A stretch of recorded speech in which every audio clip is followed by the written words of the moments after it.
For me, they normally happen, these career crises, often actually on a Sunday evening, just as the sun is starting to set and the gap between my hopes for myself and the reality of my life start to diverge so painfully that I normally end up weeping into a pillow.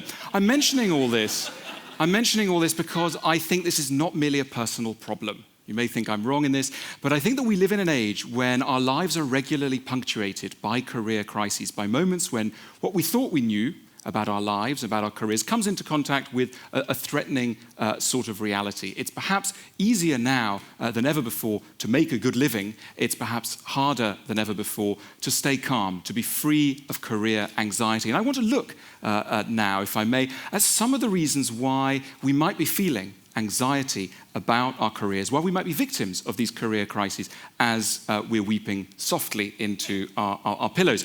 One of the reasons why we might be suffering is that we are surrounded by snobs. Now, in a way, I've got some bad news, particularly for anybody who's come to Oxford from abroad. There's a real problem with snobbery because sometimes people from outside the UK imagine that snobbery is a distinctively UK phenomenon fixated on country houses and titles. The bad news is that's not true. Snobbery is a global phenomenon. We're a global organization. This is a global phenomenon.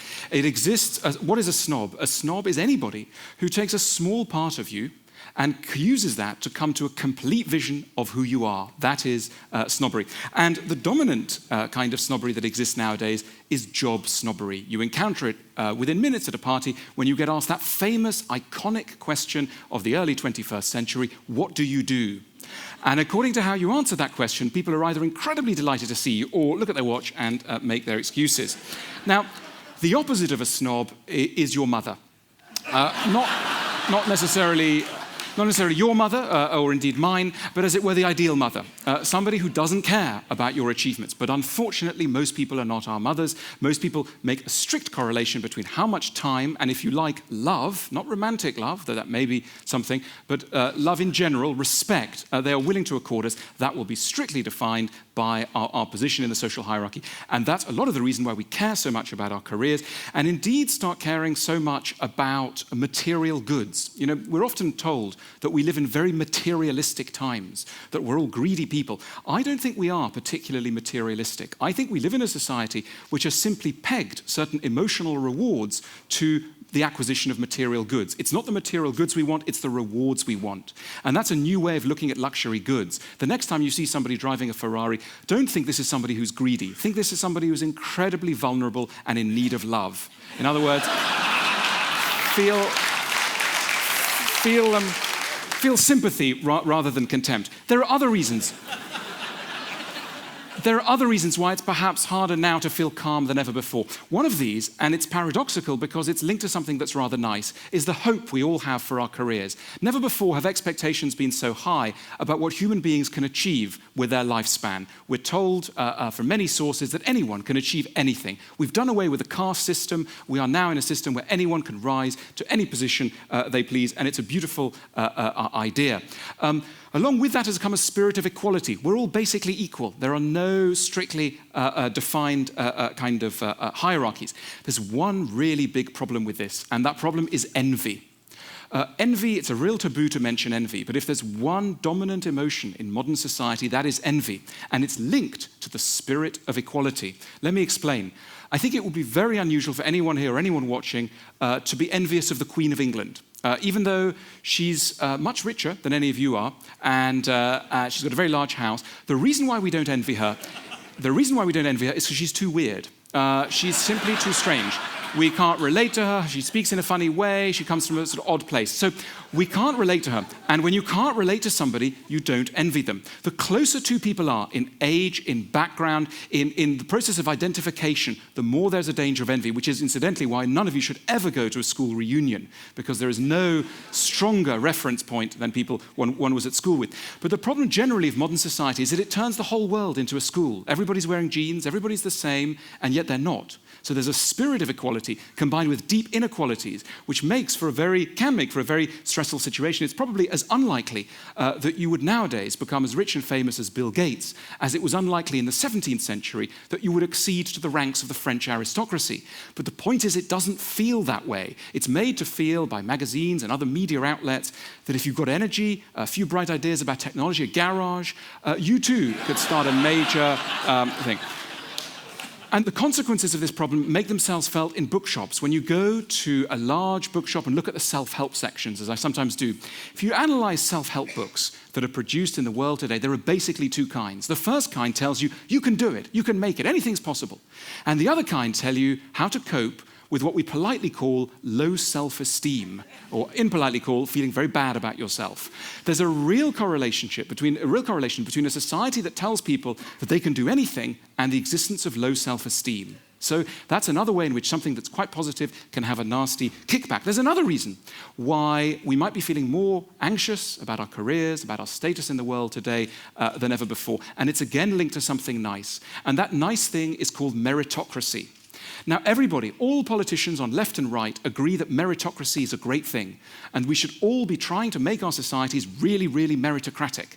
In other words, what is a meritocratic society? A meritocratic society is one in which if you've got talent and energy and skill, you will get to the top. Nothing should hold you back. It's a beautiful idea. The problem is, if you really believe in a society where those who merit to get to the top, you'll also, by implication, and in a far more nasty way, believe in a society where those who deserve to get to the bottom also get to the bottom and stay there. In other words, your position in life comes to seem not accidental, but merited and deserved. And that makes failure seem much more crushing. You know, in the Middle Ages, in England, when you met a very poor person, that person would be described as an unfortunate. It's literally someone who had not been blessed by fortune, an unfortunate. Nowadays, particularly in the United States, if you meet someone at the bottom of society, they may unkindly be described as a loser. There's a real difference between an unfortunate and a loser, and that shows 400 years of evolution in society and our belief in who is responsible for our lives. It's no longer the gods, it's us. We're in the driving seat. That's exhilarating if you're doing well, and very crushing if you're not. It leads, in the worst cases, in the analysis of sociologists like Emile Durkheim, it leads to increased rates of suicide. There are more suicides in developed, individualistic countries than in any other part of the world. And some of the reason for that is that people take what happens to them extremely personally. They own their success, but they also own their failure. Is there any relief from some of these pressures that I've just been outlining? I think there is. I just want to turn to a few of them. Let's take meritocracy. This idea that everybody deserves to get where they get to. I think it's a crazy idea, completely crazy. I will support any politician of left and right with any halfway decent meritocratic idea. I'm a meritocrat in that sense. But I think it's insane to believe that we will ever make a society that is genuinely meritocratic. It's an impossible dream. The idea that we will make a society where literally everybody's graded, the good at the top and the bad at the bottom, and it's exactly done as it should be, is impossible. There are simply too many random factors, accidents of birth, accidents of things dropping on people's heads, illnesses, etc. We will never get to grade them, never get to grade people as they should. I'm drawn to a lovely quote by St. Augustine in the City of God, where he says, it's a sin to judge any man by his post. In modern English, that would mean it's a sin to come to any of you who you should talk to dependent on their business card. It's not the post that should count. In other words, hold your horses when you're coming to judge people. You don't necessarily know what someone's true value is. That is an unknown part of them, and we shouldn't behave as though it is known. There's another source of solace and comfort for all this. When we think about failing in life, when we think about failure, one of the reasons why we fear failing is not just a loss of income, a loss of status. What we fear is the judgment and ridicule of others. And it exists. You know, the number one organ of ridicule nowadays is the newspaper. And if you open the newspaper on any day of the week, it's full of people who've messed up their lives. And they're now fit for ridicule. In other words, they have failed and they are described as losers. Now, is there any alternative to this? I think the Western tradition shows us one glorious alternative, and that is tragedy. Tragic art, as it developed in the theatres of ancient Greece in the 5th century BC, was essentially an art form devoted to tracing how people fail and also according them a level of sympathy which ordinary life would not necessarily accord them. In a way, if you like, at one end of the spectrum of sympathy, you've got the tabloid newspaper. At the other end of the spectrum, you've got tragedy and tragic art. And I suppose I'm arguing that we should learn a little bit about what's happening in tragic art. It would be insane to call Hamlet a loser. He is not a loser, though he has lost. And I think that is the message of tragedy to us and why it's so very, very important, I think. What I think I've been talking about really is success and failure. And one of the interesting things about success is that we think we know what it means. If I said to you that there's somebody behind the screen who's very, very successful, certain ideas would immediately come to mind. You would think that person might have made a lot of money, achieved renown in some field. My own theory of success, and I'm somebody who's very interested in success. I really want to be successful. I'm always thinking, how can I be more successful? But as I get older, I'm also very nuanced about what that word success might mean. Here's an insight that I've had about success. You can't be successful at everything.